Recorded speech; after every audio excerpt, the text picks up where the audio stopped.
Ladies and gentlemen, welcome to episode 121 of Petey's Awesome Guest Panel. See there? I almost said 120. Corrected myself, 121.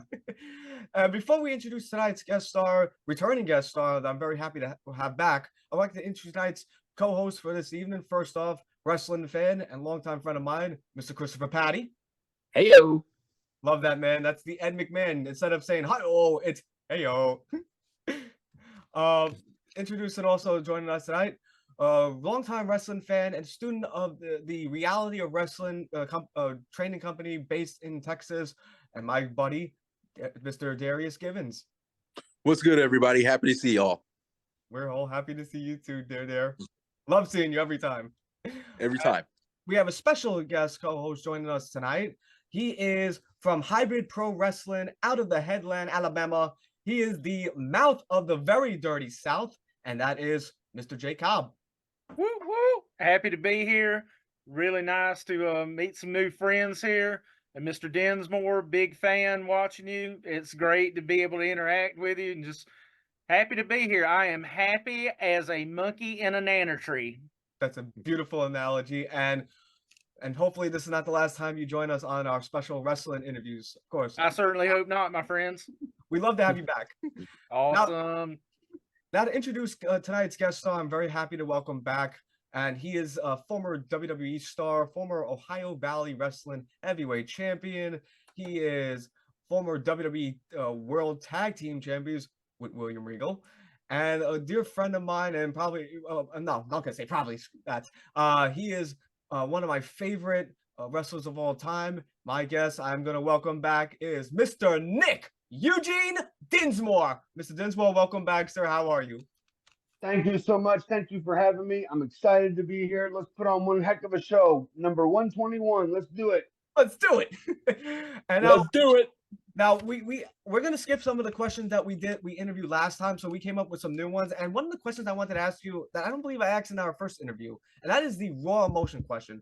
I'm gonna put you in a predicament here. Not predicament, sorry, a scenario here, Mr. Dinsmore. Say that you were in a wrestling storyline and you're doing a program with a wrestler, and it says that in this particular storyline we have to have an in-ring segment in which we have to, have this very violent confrontation, like an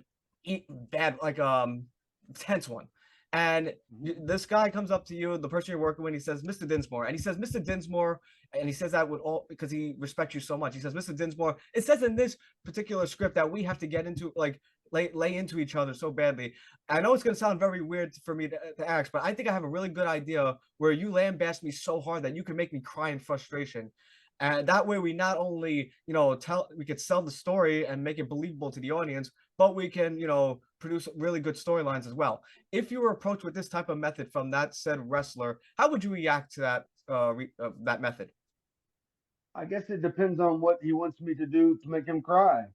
If it's saying something really bad about his mother, I think I could do that, and that would be something to make somebody cry.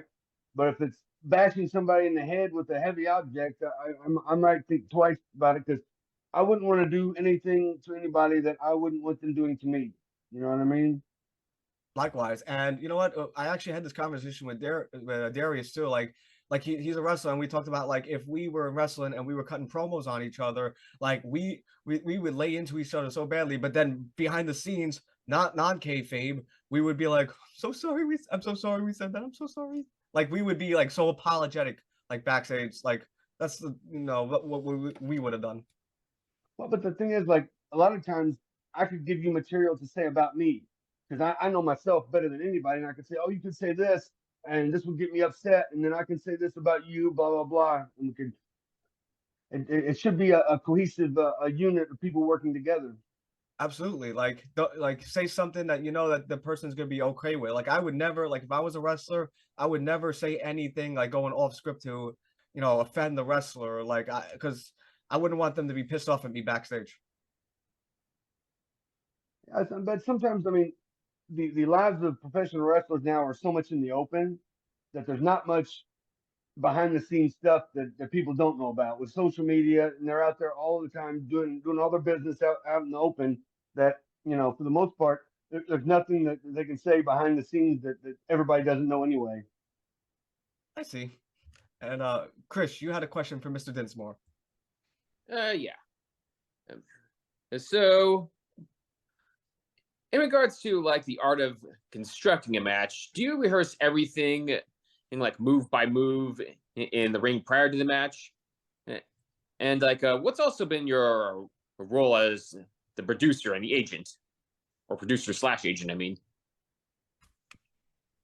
So for the first question, some guys have to choreograph move for move, but the best guys can go out there and call it in the ring and feed up the crowd and be able to do it without memorizing spot after spot after spot. Because most of the time when you memorize that stuff, your facial expression is I'm thinking, as opposed to I am in the moment, whatever feeling I'm supposed to feel right now.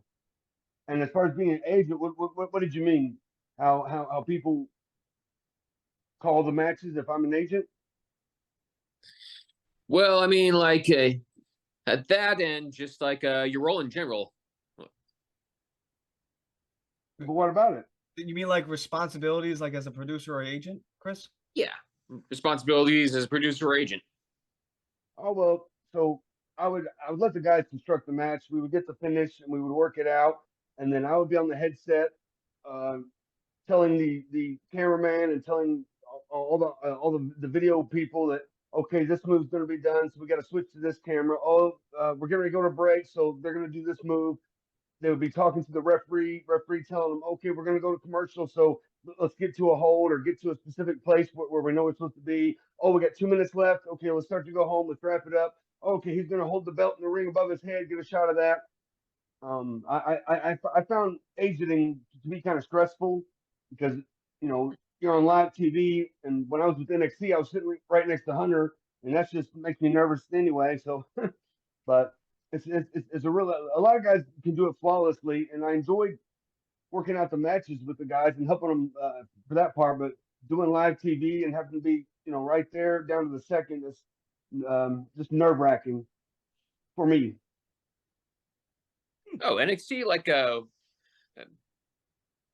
when you ended up actually getting into NXT, was there like ever, or I don't know, there's some kind of kayfabe story behind how I don't know Eugene sort of just became completely lucid, or is it just that NXT is to only be considered a completely separate universe from the entire Raw and SmackDown kayfabe?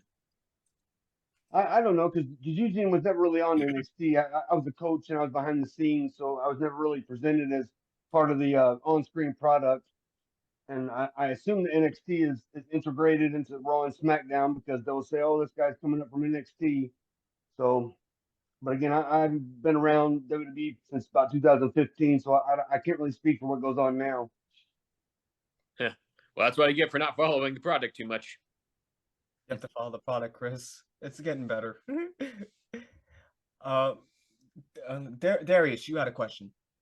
Yes, I do have a question, and I kind of have my own little question. Because I know you just said like there's some things, usually everybody always wants to ask you about what you liked about being in the WWE, but I'm kind of the guy that like, okay, give me the bad news first. So, and my question is basically, what would you describe as some of the worst parts of being in the WWE? Probably the travel. Because I mean, you're going to have to be up at 4 o'clock to get to the airport by 5. You're dragging bags with you because you're going on a 21-day trip to Europe, and you got all this luggage with you, and you got to be on point. And just going through the TSA at the airports is just a hassle.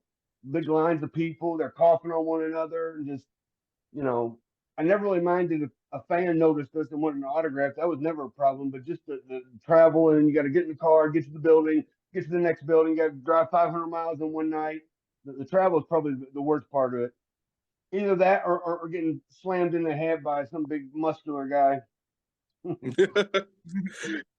Because I do help out at some shows, and especially at Dallas. So we have Pele Pro Wrestling, and I know for me, I'm also in Houston, and I do reality wrestling. And I know just the trip to Dallas is like a 4-hour trip. I'll do the 4-hour trip there, and then I do 4 hours back home, and just doing that. Yep. And then I couldn't imagine you're pretty much just doing that 365 days a week, 365 days a year. Yeah. When I used to wrestle in Memphis, I left Louisville to Memphis, a 7-hour trip, and sometimes we drive and wrestle and then drive back 7 hours each way. That's it. Okay, I appreciate you very much. Uh, Jake, before you ask your question, I just want to piggyback on what to Darius and Nick were saying because, Chris, I shared this with you. Like and talk like the traveling. Like they said that in recent reports, what Triple H has done, because you mentioned Triple H and you mentioned traveling, I thought I had to share this news that it's supposedly online. They're saying that Triple H has canceled all wrestling shows from December 19th to the 26th for families to stay home for the holidays, which I thought was really cool.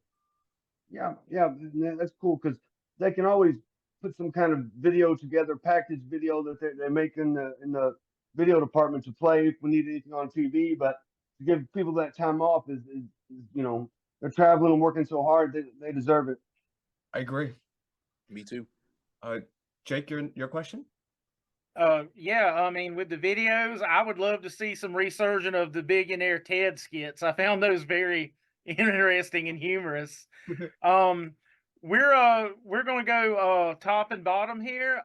What is your favorite and least favorite match you've done? I don't know. I've had a lot of favorite matches. I mean, the one I had SummerSlam with Triple H, the one I had SummerSlam with Kurt Angle, winning the tag team titles with William Regal, the segment in the ring with Hulk Hogan at WrestleMania, being in the ring with The Rock. I mean, those are all great moments. I don't know that I have a really least favorite one because every time I was in the ring, it was magical and it was fun. So there's never really a bad time. I don't know. I mean, I guess some of the more violent matches, Eugene wasn't involved in a lot of them, but I had that no DQ match with Snitsky, and we beat each other pretty bad. But Yeah, you never really feel it until after. But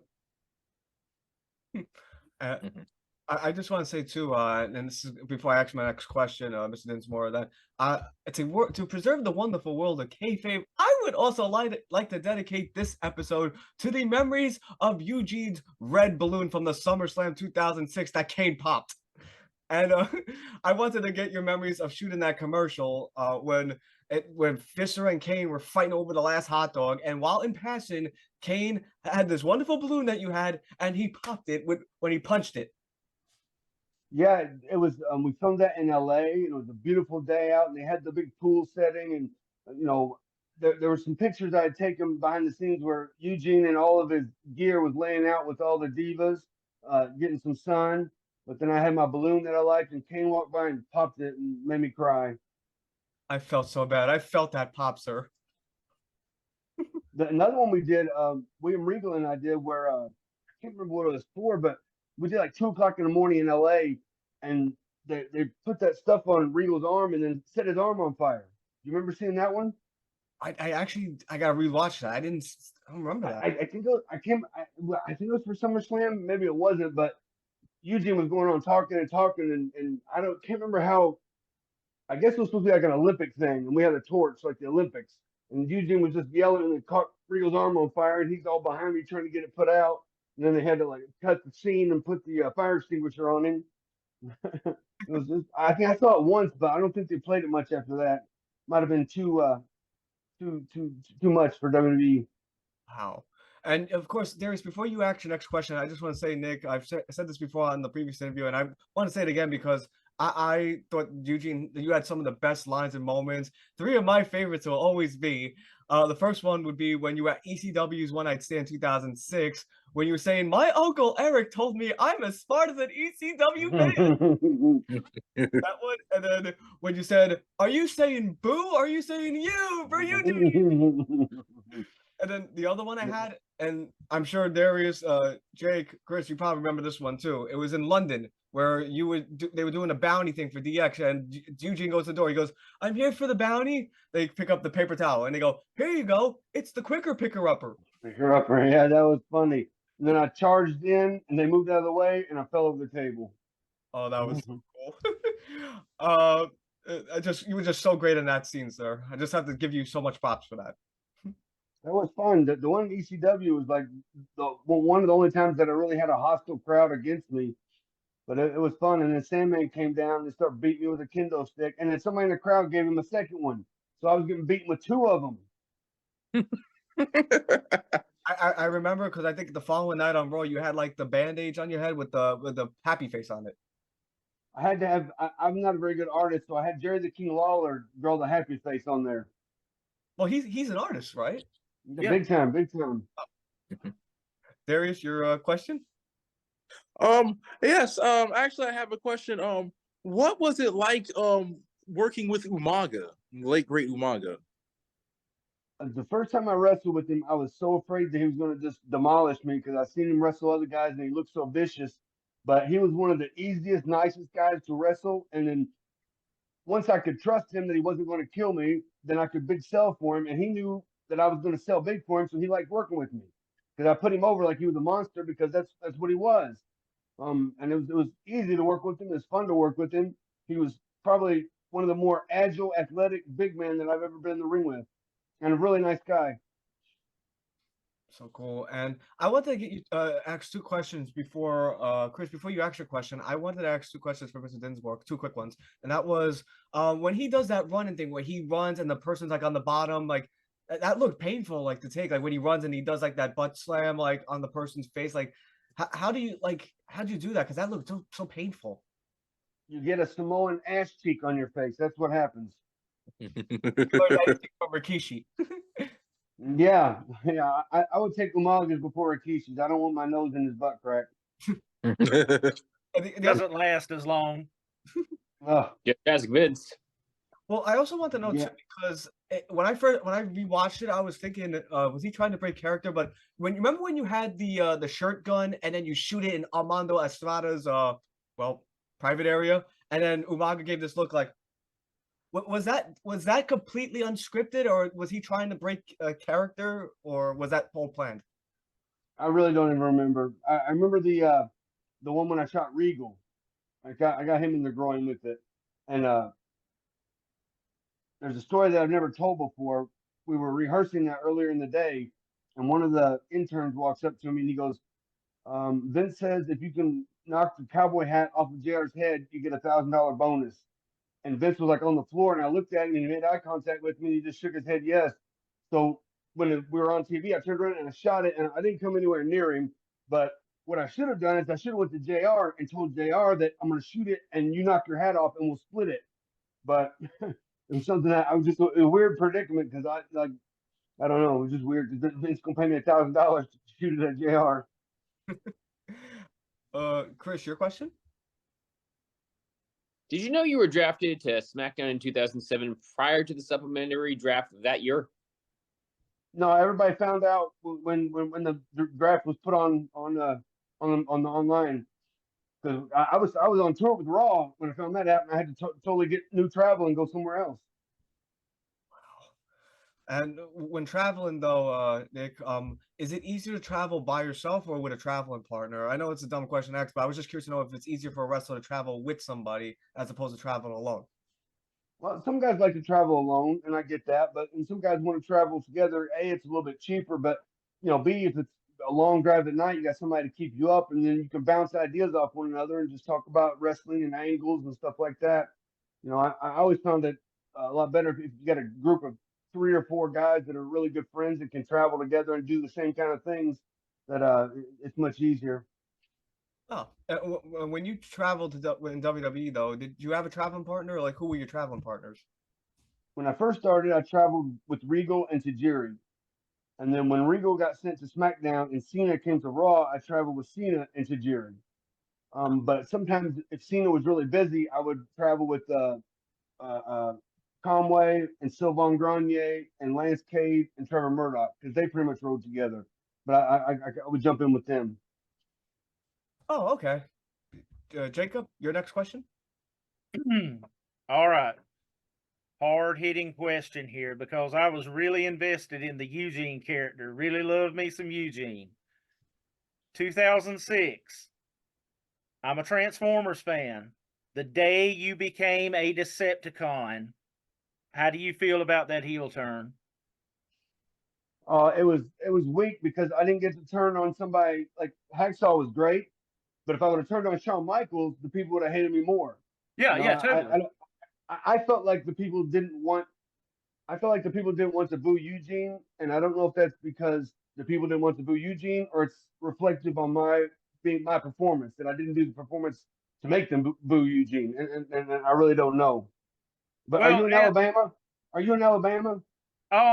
Actually, I'm currently in Florida right now. I'm in the tri-state area. My house is literally 3 miles from the Alabama line and 8 miles from the Georgia line. You know that the toothbrush was invented in Alabama. If it was invented anywhere else, it'd be called a teeth brush. I'll be sure to run that by my granny. She was born and raised in Ashford, Alabama.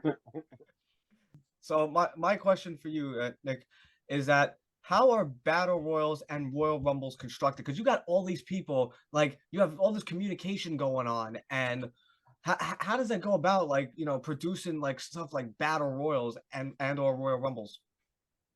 Sometimes it can be, all right, nobody get thrown out until after 5 minutes, and these 4 guys are going to be at the end, and then those 4 guys will work out whatever the finish is.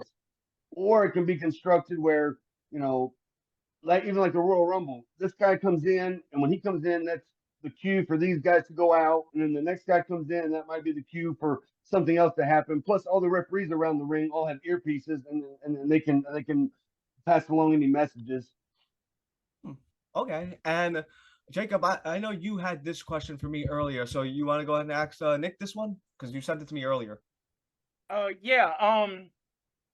Eugene, for the basic totality of wrestling fans, for some, he was very divisive. Now, I liked Eugene, like you were talking about a minute ago, not to have some brown on my nose, sir, but I do feel like your work in it was a great part of what made the character work.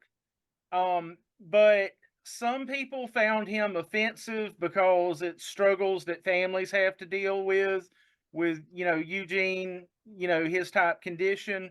But I found it a very charming story of someone who was, you know, basically disadvantaged, rising above their disadvantages and you know, living his best life. I felt good for the dude. You know, how Well, did you feel about Eugene? well, I was the one that presented the character, so I was all Really? in. Yes, and then um, I never got any flack for it. Like nobody ever told me, "Oh, you're doing something wrong." Yeah, yeah. When Eugene first debuted on TV, there were some media people going, "What's WWE doing now?" But then once Eugene won his first match, then I think everybody realized it was an underdog story of a boy, you know, achieving his dreams. Yeah, And yeah. all that was ever said about Eugene was he's special, and everybody else drew their own conclusions. Yeah, yeah, But yeah. I've gotten way much more positive affirmation from people. You know, my brother has special abilities, and he saw you achieve, and he said I can do it because Eugene did it.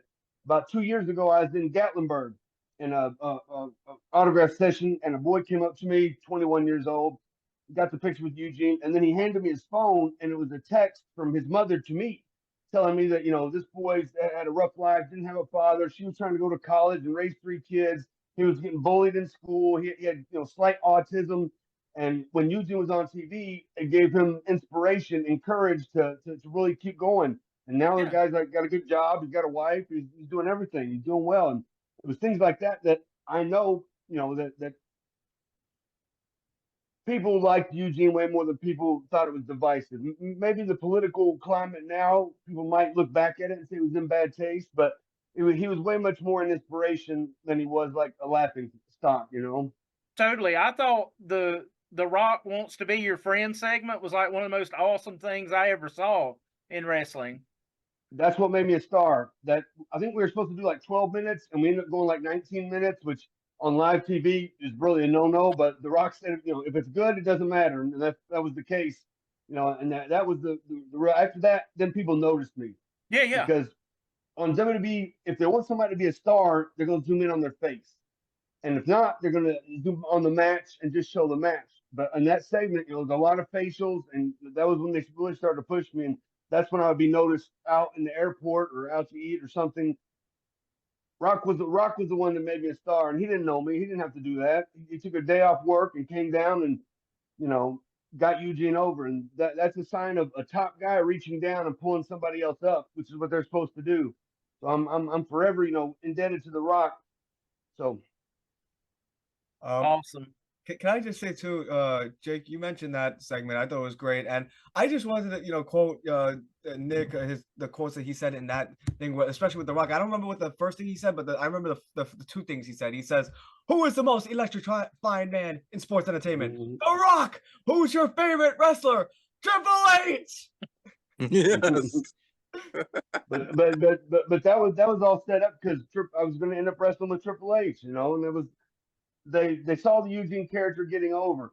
I think I was in the ring with The Rock on my 5th episode of Raw, and that's like I don't think anybody's ever gone from episode 1 to episode 5 being that much of a meteoric, skyrocket to the top. And they knew Eugene was something big. Jericho told me that when Eugene met Triple H on Jericho's highlight reel, that was the highest rated segment in the previous 2 years. So they knew they had something with Eugene, and the top guys are going to work with the guys that are, that are over, and that's what happened.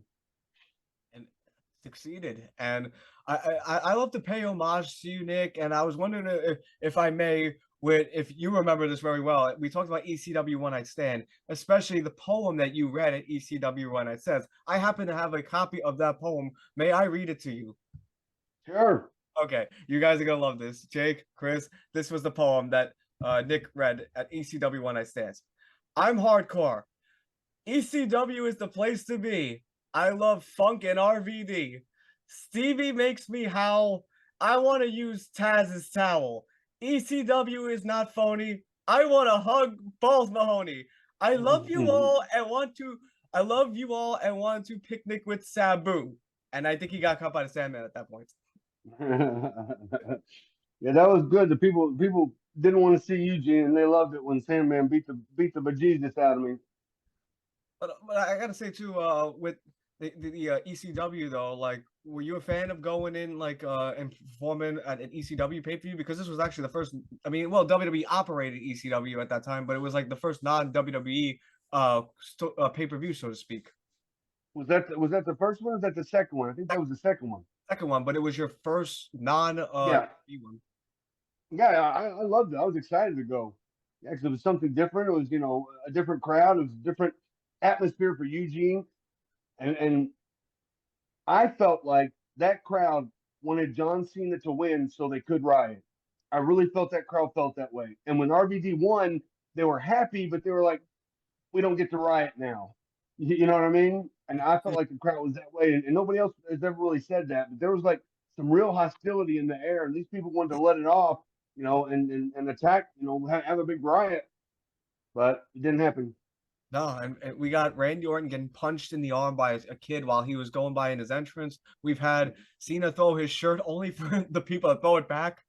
Yeah, I remember that. That was like hostile. Like he tried it multiple times to throw his shirt out, and they're like, no. No, in fact, one guy there, he spit on his shirt and wiped his, what on it, and then threw it back. Yes. So in that building, the locker room was like on the 4th floor, and you had to go up like 4 flights of stairs. And I was going up to the locker room, and there was one little area where Cena was watching the TV. And I've only ever seen him be nervous 2 times, and this was one of them. Because everybody, the hardcore match was Funk and Mick Foley and Edge. They went out there and did everything, barbed wire, and Cena was like, "What am I going to do out there?" And I'm like, "You're not going to have to do anything. It's already made." And he said the minute he threw the shirt out and they threw it back, he said he knew he had him. And I give him like so much balls, Cena, because he actually during that match actually went into the crowd. I was like, this guy had some real balls to go in there because I feared for his life. That crowd didn't, like Joey Styles said, that the only part of Cena they want is his head. Yeah, I think a couple of times I heard his balls clang. That's the easy way to get yourself stabbed. Yeah. Absolutely. And when you were doing that ECW pay-per-view, was Vince like on deck for that pay-per-view? Was he in Gorilla in that Hammerstein Ballroom? I believe so. I don't really remember specifically, but I believe so. Because I remember Jerry was like, "This is not ECW. This is WWE." But it was still a good pay-per-view. I agree. And what about like in Gorilla position in general though? Like who's usually in Gorilla? Is it Vince and Bruce? Usually Vince, and then the agent of the match that's in the ring, and then it used to be Gerald Briscoe, but then I think Billy Kidman took over that spot when I was there. It could be different now. Oh, okay. And Darius, do you have any questions that you want to ask Nick? Yes. On your time in WWE, did you prefer being on Raw or did you prefer being on the tape SmackDown? I was on Raw much more than I was on SmackDown, and I never really got to fit in on SmackDown. I think I think they had an idea for Eugene to be partnered with Hardcore Holly, the same way that Eugene and Regal were opposites. Eugene and Hardcore Holly would be opposites, and there was a joke that they were going to get me a live monkey to carry to the ring. I don't know if that was real or not, but I don't know if I would have liked to have to take care of a monkey, but it's an exciting idea. See, I never heard of that before. The idea of suggesting you carry a monkey around. It could have been just a joke, but I don't. You never know. I was going to teach you how to smoke cigarettes and throw poop at people. Oh, bless your heart. Whose idea was it to do the bounce house segment with you and Triple H? I don't know, but most of Eugene's stuff was written by Brian Gerwick, who wrote like a lot of the Rock stuff. He's got a book out now talking about his time in WWE, and he was really a good writer. He also wrote a movie for Eugene. I don't know if I talked about it when I was on here last time, but the Big Show's movie. What was the Big Show's movie? What was it? Well, he had the show Knucklehead. Right? Oh yes. Yeah. That movie was written for. That was Eugene's movie. But I got released, so they put Big Show in the spot. Oh wow! Oh, see, I didn't. That's another thing I didn't know either. I didn't know that. I've never seen the movie, but I've just seen some bits and pieces, and it looks exactly like the movie, that Brian had written for Eugene. Because that's the thing is, I'll tell guys, you can have a great character, but if a writer can't write for it, you're not going to find yourself on TV. You got to have a character that a writer can understand and be able to write for to get yourself written in on TV. Yeah. And Jake, did you have a question too? Did you have another question for Nick? That's all I can think of right now, buddy, other than how did you get so awesome? Yeah, well, that's a very good question. Well, I spent 10 years in OVW, 8 years actually, but I wrestled so much and I made a lot of mistakes, but I learned from every one of them. So I had 8 years of practice when I started on Raw. I say that I'm a 10-year overnight success, but it was a lot of practice. I'd wrestled a lot before I even made it to WWE, to Raw. I mean, so. Sage advice, sir. What? Sage advice, sir. What part of Florida are you in? Jackson County. It's about halfway between Tallahassee and Pensacola. I'm probably about an hour and a half north of Panama City. Yeah, that's a good part of Florida. I'm in St. Pete right now. I'm okay. Spending Christmas with my mom in St. Pete. Cool. Nice. And Nick, you took part in the in your first WrestleMania. Not only was I believe it was WrestleMania 21, which was one of the best WrestleManias of all time. Like it was in my top 5. That WrestleMania 20 the year prior. And not only were you part of WrestleMania 21, you did a segment with Hulk Hogan of everyone, because we had Muhammad Hassan come out, Mark Capani, and then Hogan came out and then saved, and then you guys did the pose. I just want to get your thoughts on not only being at WrestleMania, but working with Hulk Hogan. I mean, a boyhood dream of going to WWE and being in the ring at WrestleMania with Hulk Hogan was like, I never would have thought that would have happened, but that was like, the highest of high, the dream came true. One of the very high points I had, and Hulkster was so cool. When I was a coach and he was doing a photograph session at the Performance Center, he's like, "Oh, there's Eugene," and I'm like, "Oh my God, he remembered me." So I'm actually about 14 miles from the Hogan's Beach Shop in Clearwater. Cool. And 2005 was definitely your year, Nick, because you did the Hulk Hogan spot at WrestleMania. You had a big all-time match with Kurt Angle at SummerSlam. You were part of the Raw Homecoming for the USA Network, where you were surrounded by all the legends. You had Hacksaw, Doink, Kamala, and I wanted to talk about as well because you played Doink too. Were you a fan of portraying the Doink the Clown character? Absolutely, Doink's the iconic character. I keep saying on every podcast, every video I do, Doink should be in the WWE Hall of Fame. I think there's 7 guys that played Doink, but that's the instant character that's instantly over, instantly recognizable. people love Doink the Clown, and I think he should be in the WWE Hall of Fame. And I think every member that played Doink should be in the WWE Hall of Fame. You. Definitely you. I only know 4 of those people. Like I know you are, Matt Bourne, and Original. Ray Apollo. He was, yeah, you're right. The original Ray Apollo, Steve Kern, and Steve Lombardi.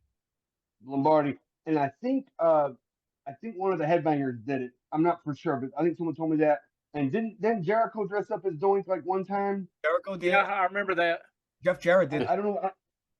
Yeah, did it? Okay. And then wasn't Doink on like in the last couple years?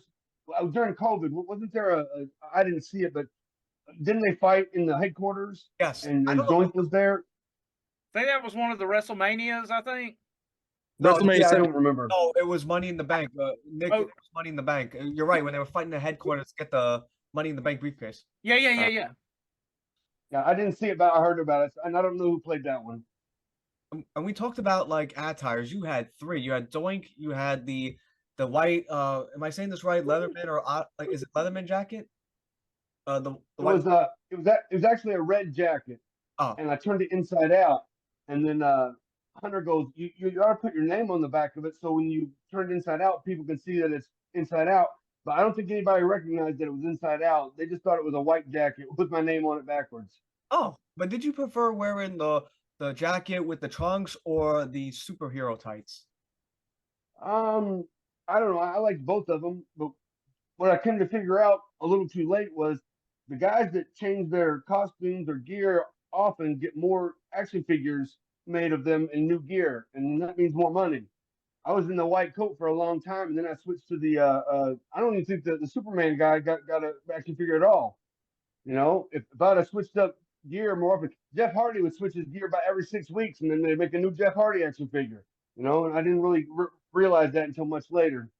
Oh, and of course, you worked the program with Vince McMahon in 2007, and I wanted to get your input on this because behind the scenes stuff, I'm very big on those. Like, was it your idea, like that Vince shaved your head, or like, and how did you feel about that? I presented no ideas. I would just do what I'm told. And I remember they set up the hair versus hair match, and then I started thinking, well, wrestling booking 101, you got to shave somebody's head before to show what we're going to do in the match. And I'm going, okay, well, who has the most sympathy in the company? Probably Shawn Michaels. They're not going to shave his head. Who's got the second most sympathy? Oh, shit, it's me. And then there was an agent, like, or one of the interns called me, and he was like him hauling around. Would you mind shaving your head? Of course, yeah, of course. You know, I was all for it. So, and I got to be part of the battle of the billionaires, and I met Donald Trump too. And very cool. And I just want to say too that I think I said this previously when we talked about this, is that it's an interesting correlation. You shaved Eric Bischoff's head, Vince McMahon shaves your head, Donald Trump shaves Vince McMahon's head. Yes. It's what you do in wrestling. You know, somebody does something for you. Eventually, down the line, you're gonna have to do the same thing for somebody else. Yeah. And when you won the tag team titles and you did that interview, I think I have it right here in the picture right here. Did Maria Kanellis and William Regal know you were going to spill chocolate milk on them? No way. I was drinking chocolate milk and I was toasting everybody, and then I just poured it on them. I thought Maria looked good in chocolate milk. Maria looks good in anything. Exactly. Not the first time that we had drinks poured on somebody. I remember when Spike Dudley won the European title, Big Show took a Slurpee and he spilled it, poured it right on Spike Dudley's head. And then he was like, "Oh, Coach, don't feel left out. I got one for you too." Pours one on Coach's head. I want to get your opinion on this too, Nick, because as a wrestler, I was just curious to know, like, how, like, if you were put in this scenario though, like, if you were put in a scenario like where you were in a storyline, it's gonna be different from the raw motion question. If you had to put together a storyline where you and this guy had to have a match where one of you is the babyface, one of them is the heel, or vice versa, and the wrestler you're working with comes up to you and says, "Listen, I have no problem putting you over. I will make you look like $1 million, and you can put me on the table. The only thing I ask is if you could make me look like, you know, I get some offense. That way, it makes me look like it's not a jobber match." Like, if you were approached with like a wrestler coming up to you with that idea, where like you get your stuff in and you look good, you look like as Vince Russo would say, you look as powerful as King Kong. But at the same time, this guy looks like an underdog. Like he had some offense in it. How would you react to that? Well, that's basically wrestling 101. The guy that's going to win would usually get 30 to 40% of the offense and get beat up, 60 to 70% of the time. So the guy that's losing, looks like he's in the lead most of the time, but then at the very end he gets beat. And that's the thing is you gotta make your opponent look good so that when you beat them, you've beaten someone. If it's just a straight squash match, there's no credibility when they used to have the job guys. I think wrestling needed those, and I don't know, we probably still do it today, but everybody knew that guy was going to lose, But you gotta have somebody that looks like they're going to win, and then you beat someone. I agree. And you follow AEW, right? I mean, I see it on social media. I don't necessarily watch it, but I see all the headlines. Well, the reason I asked is because they did this very creative, entrance at like Titantron, where like what was the old one where they had two tunnels. Babyface comes out of this side, heels come out of this side. I was just curious to know, like, what is your opinion like on baby faces and heels coming out of different entrances? I think it helps to the fact that these are the good guys and these are the bad guys. It's easier for the people to discern. Oh, I'm supposed to boo this person and I'm supposed to cheer this person. When they came out the same door, it's like, well, that they're in the same room back there. They have to be. Yeah, totally. And Right. Yep. yeah, but I also wanted to know as well, like too, like I should have asked this before when I brought up Kurt Angle, but what was it like working with Kurt Angle? He beat the hell out of me. He pulled my hair. He blacked my eyes. That's right when like they went to Kurt and they said, we want you to get ready to wrestle Cena. So who do you want to wrestle with? And he said Eugene, because Eugene's got the most sympathy in the company. So I mean, and he was getting physical, dropped me on my head, but it wasn't dangerous, but it was just very physical. Would you say the same thing about like when you wrestled Ric Flair? Because while I think it was Evolution versus Eugene and among the Raw roster. Ric Flair wasn't as physical as Kurt Angle, but the match I had with Rick, I think I just wrestled 2 live events against him, but then I had the tag team match with him on one of the pay-per-views, I think, against La Resistance, and then I went out there and did all the stuff that Ric Flair does in a match. I wanted to take the slam off the top, but he asked me not to, so I said okay. And did you prefer working Ohio Valley Wrestling or the main roster? Well, the main roster made a lot more money, but OVW, I was like, I was the king there. It was my hometown. Everybody in town knew me. I was a star there. Not that I wasn't a star eventually in WWE, but in WWE, the top guy's the top guy, and I was never really the top guy. I was in the orbit for a short time, but I mean, I remember those times very fondly, both of them. Wow. Do you follow Dark Side of the Ring? Yeah, I do, but I like to watch more mafia stuff. I mean, I watch some wrestling at sometimes. I like to watch Dutch Mantel's podcast. Oh, story You watch time. Dutch? Story time. Yeah, see, I'm trying to grow my thing like Dutch Mantel. Let's see. I see it. And Working on it. Well, I think Dutch was actually from 2003 to 2010. I think he was actually one of the writers for TNA at the time. Yes, he was. Right, yeah. So TNA produced Ring Ka King in India, and Dutch wanted me to go over there. I went over there for 3 months and trained 28 Indian wrestlers that spoke no English and had no wrestling experience. Me and Savio Vega. When I was in 1997, I wrestled Dutch in Nashville. And he's the one who made me a star in Nashville, because we went to a time limit draw and he shook my hand and then he beat me up and beat me with the whip. We came back the next week. We brawled all over the building. After that, the people in Nashville, I got voted Rookie of the Year, co-Rookie of the Year with another guy. But I got voted Rookie of the Year after that match. Wow. Nice. And we have a couple more questions before we wrap up, Nick. And one of them I got to ask you too, because with the WWE Network, though, before the WWE Network, wrestlers, I'm guessing, you could correct me if I'm wrong on this, would get royalties from like merchandise, video cassettes, action figures, you name it. With the WWE Network, did you get any kind of like revenue or royalties from any of the archive footage of Eugene? I don't think so. No, we didn't get any of it. And the video game, if you're a downloadable character, you don't get paid for that either. That really sucks. Sucks. That actually brings me to one other question I had myself, though, because circling back to the Doink the Clown character, it always bothered me that his gimmicks in the WrestleMania arcade game were inconsistent with his real life in ring character. What are your thoughts on like why WWF or WWE didn't go in the direction where he used giant mallets, electric hand buzzers, giant horns, and squirt gun flowers? Well, when I did the Doink, I used the squirt gun flower, but the other stuff, I probably because WWE didn't make the video game. They just licensed the characters. And it was probably the video game people that put all these creative things in there. And, you know, I don't think a lot of those would carry over to the actual in-ring character. Honestly, a missed opportunity. Yep.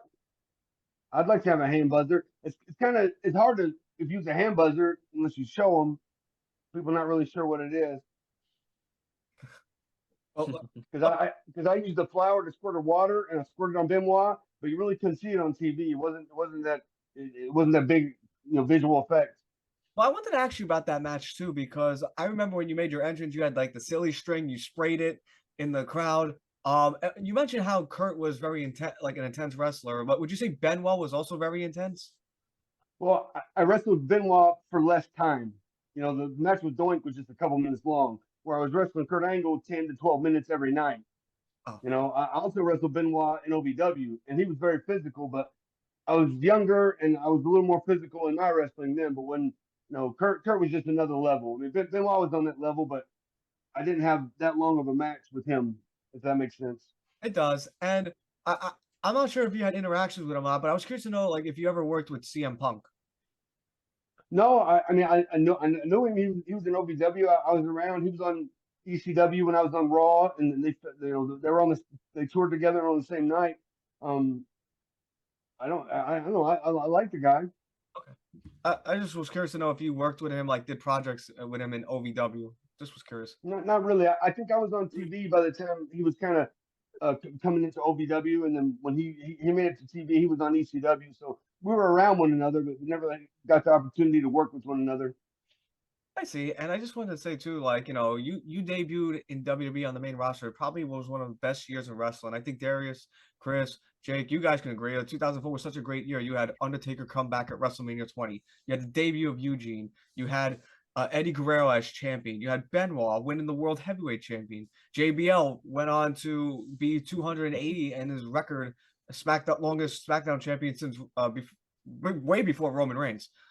Yeah, so I just wanted to say, like, those 2 years were very special in wrestling. You were part of a very special time in wrestling, 2004, 2005. Those were, like, some of the best times, especially, I always said this, WWE felt a little bit different after Eddie passed.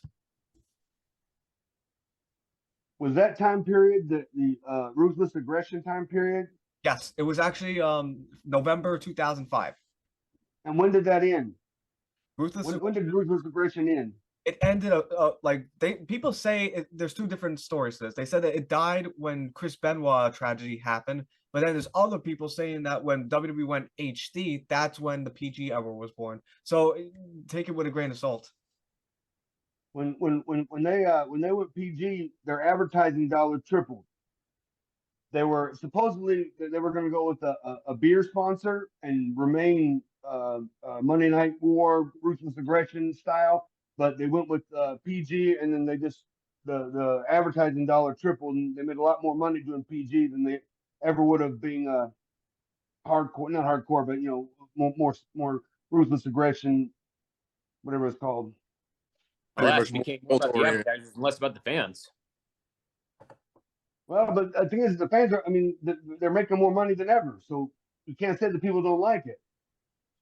No, you're right, and Chris, Darius, Jake, you might agree with me, you may not, but Nick, don't you think that WWE, if they wanted to bring in tons of money, don't you think they should bring back the WWE ice cream bars? I think so, but I think it's difficult because you can't sell them in the arenas because all the food is normally sold by the building, and the only place that you could get them back in the day was at the grocery store, and it might be more of a hassle than it would be to make money, But it'd be pretty much nostalgic, basically, for like old like us that, who grew up with Hulk Hogan and all that back in the day. Mhm. But I don't think it, like you said, it's not going to have mass market appeal. And they're all about the dollar now. I mean, for some, Yeah. I grew up with the Attitude Era. I'll always fantasize and love that era, but I also this is 2023. We live in a very different time where people get easily upset about things. I mean, even your Eugene character that we were talking about. Yeah. There would be an issue today with the Eugene character, even though it was on TV perfectly fine for years and no one had a problem. But today, and it, especially as a fan like me, it's very kind of frustrating to watch the product because it feels like it's very childlike. Yep. And how you understand with like the advertisers, like money talks, and Mhm. we can say all we want, but I have to think that how much money do they make off of me compared to $150 million TV deal?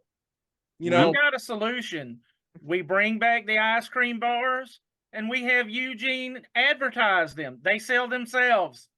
I like that. Oh, that would be such a great commercial. I would. Well, That does also bring me to another point here that had also been in the forefront of my mind as of late. Do you have a particular opinion about like the drift away from the bra and panties matches and other risque staples in the Attitude Era and Ruthless Aggression Era? Well, I mean, the wrestling business is a cyclical business. When I watched it as a kid, it was very cartoonish, and eventually it evolved to when the Monday Night Wars kicked off, it was a little bit more reality based, and now maybe they're going back because when I was a kid, I watched it, and then about the time I turned 16, like a lot of other people, we kind of drifted away from it. But then right about 96, 97, people started watching again. And all that age group of my age group started watching again. And I think now you got to hook the kids, and then the same thing will happen. Eventually, it'll transition to something that the people really want to see. But you really got to catch the kids and the families. And the fact of the matter is they're a publicly traded company now. So they really have to show a profit or they look like they're failing as a business. So if they were a private, they wouldn't have to worry about that, right? Exactly. Gotcha. Yeah, they don't have to answer to stockholders and meetings and all that good mess. And I think when they were negotiating the sale, they were talking about selling it to someone who would make it private, but I guess they didn't. So, but I mean, the sale made Vince and made the company billions. You're making money, you got to be doing something right. I agree. And Yeah. we're going to wrap up very soon. And I just wanted to get everyone's final comments or questions for Mr. Dinsmore. We're going to start with you, Jake. Any final comments and or questions you would like to share for Mr. Dinsmore? I'm just going to be 100% honest, transparent here because that's who I am. That's what I am. At the shows, I tell everybody that I'm a fan that just got lucky enough to get a microphone, and I'm just totally fangirling that I got to do a podcast with Eugene. Hey. Absolutely. I am Eugening right now. I'm walking out too. Feel like that kid at heart. Did you have any final questions? Not really. Just thank you so much, sir. It's been an honor to do this with you. Thank you. Thanks for having me. You know how I feel, Jake, when I first had Eugene. I was walking out, I felt like a little kid again. Kid in a candy store with 2 hands full of gummy peach rings, baby. Wait, Jake, can I, as much as I love that analogy, I'm gonna say I feel like that kid at Blockbuster rented out every WWF video game there was. Darius, final comments or questions for Mr. Dinsmore? I just want to say I just appreciate your time, the time that you came out here to spend with us. We appreciate it. I mean, because there's a million other things you could probably be doing, and you chose to spend it with us. So once again, just thank you so much. Thank you guys for having me. I love it. We should do it again. Yes, I'm always up for part 3. They say, Trilogy, baby. Nick, isn't it true? 3rd time's the charm. That's what they say. Well, I have been married twice, so we might find out. Chris, Is that some kind of proposal? Yeah, man. are you proposing to me on the air? No. Because I'm already engaged. Ooh, aren't you a pretty boy? Oh, you. Chris, before I choke up in laughter, any final comments or questions for Mr. Dinsmore? Well, I mean, Mr. Dinsmore, I definitely appreciate you being on the show, and I hope you can actually kind of hear me out. on this rant here on my initial point here about, or at least my initial question about the Attitude Era and ruthless aggression era, shifting away from the risque material that we were so accustomed to growing up with. And that's sort of have this comprehensive analysis, if you will, about why that happened and why we don't see it today. And I want to say, number one, it's sort of just started with evolution of social norms, because over time, societal attitudes towards women's bodies and sexuality have evolved. There has been a growing recognition and that objectifying women, that women and reducing them to their physical appearance isn't conducive to gender equality and respect. This shift has influenced various industries, including WWE, into just becoming more tame, if you will. I mean, just I think WWE took it as far as they could, and then you got to take it back and start all over. Much like ECW went as hardcore as they could, and then eventually, well, they kind of went on a business, but I mean, WWE absorbed them, so they went as far as they could, and then you got to take it back and almost start all over again. Yeah, and I often had this vision that if Right to Censor was to ever come back, that they would actually be claiming to be the main conspirators of cancel culture, and they would actually he claimed to be the reason why WWF moved away from all that risque material that they had back in the day. Nuclear The Good Father did it. The Good Father did it. Hey, why not? But number two, who I was going to get to, women's empowerment and agency. Whereas there has actually been a push for women's empowerment and agency in recent years, and this has led to a greater representation and opportunities for women in traditionally male-oriented industries like WWE as it was. If you also remember, there was a time where Gerald Briscoe, Pat Patterson, he pretty much banned women from even refereeing matches. It was insane. Well, I'd never heard that about Pat banning any women, but people talk about the resurgence recently in women's wrestling, but you got to think Trish and Lita were main event in Raw. Trish and Victoria were main event in Raw, when I was on there. So although there was some risque female wrestling, there were still hard-hitting girls out there. I mean, those girls came back split open and busted up. I think Trish lost a tooth. I mean, they were hard-hitting. But I think there's much more women's wrestling now, and much more girls with variety to wrestle different people. Yeah, by moving away from matches centered around the sexualized attire, the WWE was sending a message by promoting women's athleticism, skill, and character development. This is especially attributed in no small part thanks to Stephanie McMahon. Well, but then that lends itself to the target audience of young girls seeing women doing things that empowers them, as opposed to the Braun Payne matches, which is basically for men, and Yeah. girls, might watch wrestling, but that might not be the part they like. But when they see Charlotte Flair go out there and become one of the great, Sasha Banks becoming two of the greatest wrestlers of all time, they can think, oh, that's something I want to do, or I want to be great at whatever it is that I want to do. Yeah. My third argument on this, though, would be the changing expectations. The demands and expectations of WWE's fan base, as you pretty much mentioned earlier, had also played a role in shaping the company's approach to female performers. As fans had pretty much become more vocal about wanting to see women wrestlers treated with respect and given meaningful storylines, WWE has responded by prioritizing athletic abilities and storytelling aspects of its female talent. I think that is probably part due to social media, the uprise of social media, and WWE can really listen to what the people want to say. Before, they kind of had to do it with ratings and what the people were purchasing merchandise wise, but now people have a literal voice saying, "We want my." Didn't Vince replied the one time saying, "We hear you and we're going to do it. Keep it up. Keep telling us." And Absolutely, we didn't have a Facebook and a Twitter until I want to say 2004. Think so. I mean, it probably started about then, but it didn't really take off till much later. Number 4, corporate responsibility and public image. In an era where increased corporate social responsibility, companies like WWE are aware of the potential backlash they can face for participating in perpetuating harmful stereotypes or engaging in exploitative practices. By moving away from bra and panties matches, WWE was aligning itself with more inclusive, respectful values, albeit to pander to their sponsors, which would enhance its public image and appeal to a broader audience. I mean, yes, I think they need to move away from bra and panties matches, or at least if they have them like once in a while, maybe. But the stereotypical, I feel like wrestling, that is wrestling. It's you got stereotypes.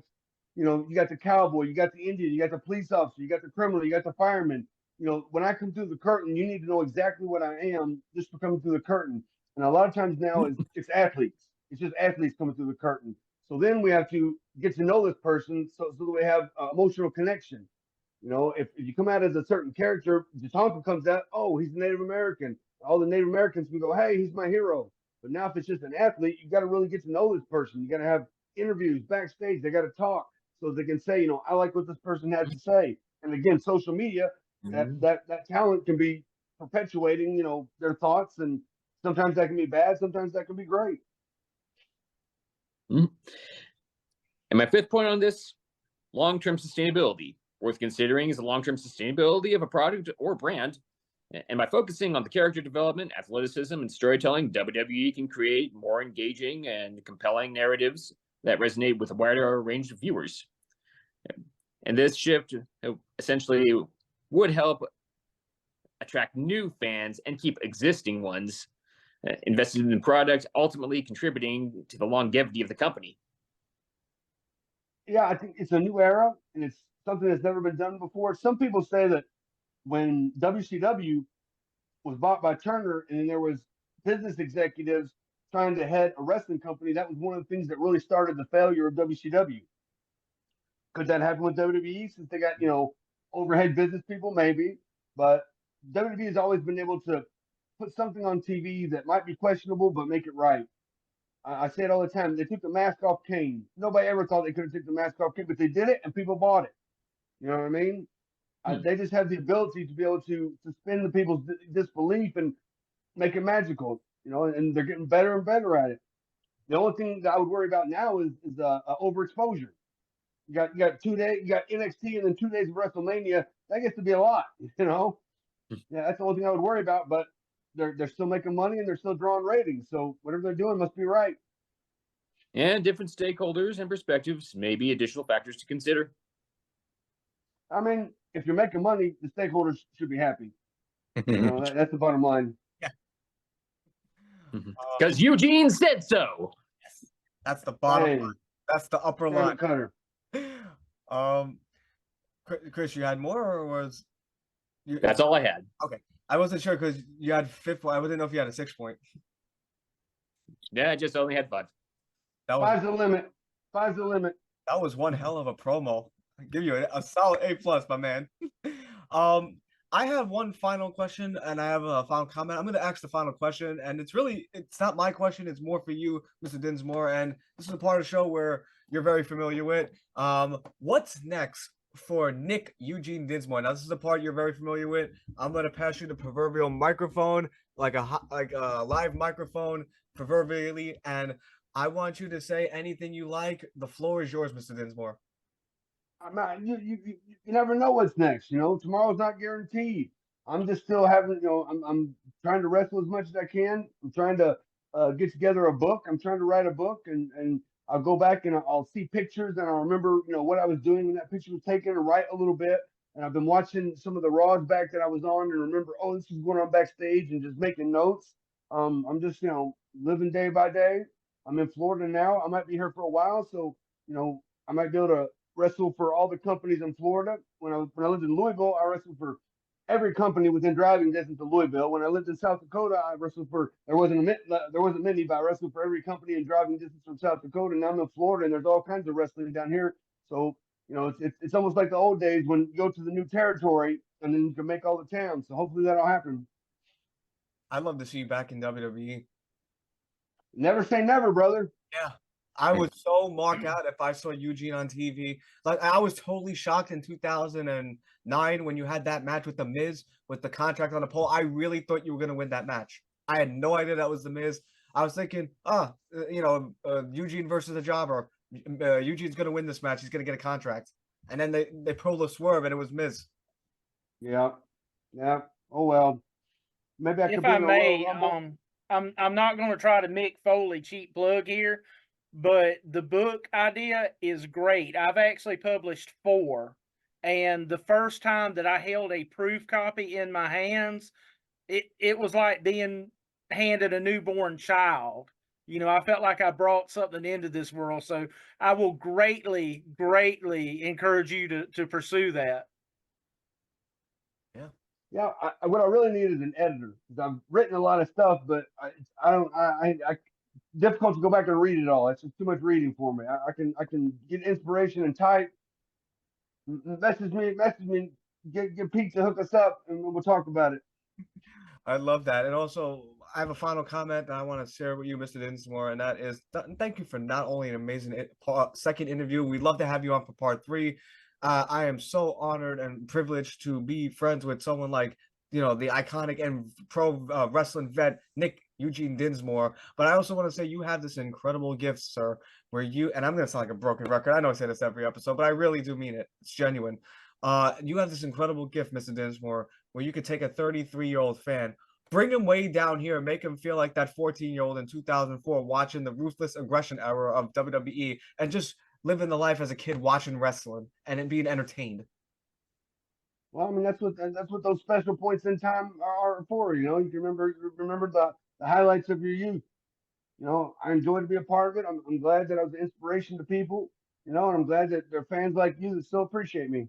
Absolutely. And I just want to say before we conclude that, you took part. I mean, not only was WrestleMania 21 the best WrestleMania, one of my favorite WrestleManias, but it was also like something that will always be memorable to me, especially that was the year I graduated 8th grade. So I had an awesome 8th grade senior prom and graduation that year, but I also had an awesome WrestleMania that year. And you were part of that reason why it was so awesome. Cool, man. I'm glad you enjoyed it. Absolutely. And one last thing before we go, guys, and Chris, Darius, you are very familiar with this part. Jake, you could join in if you like, and that is thank you, Eugene. Thank you, Eugene. Eugene. Thank you, Eugene. And don't you worry, Mr. Dinsmore, I'm going to give you a copy of this either tonight or tomorrow. Definitely tomorrow, because I'll have it all edited by tomorrow. Cool. Sounds good. Got to put my theme music in. Yep. But have a great night, everybody. Thank you, Chris, Darius, Nick, Jeff. Sorry, Jake, for joining us. And we'll be back with another episode very soon. Take care, everybody. Thank you. Bye-bye.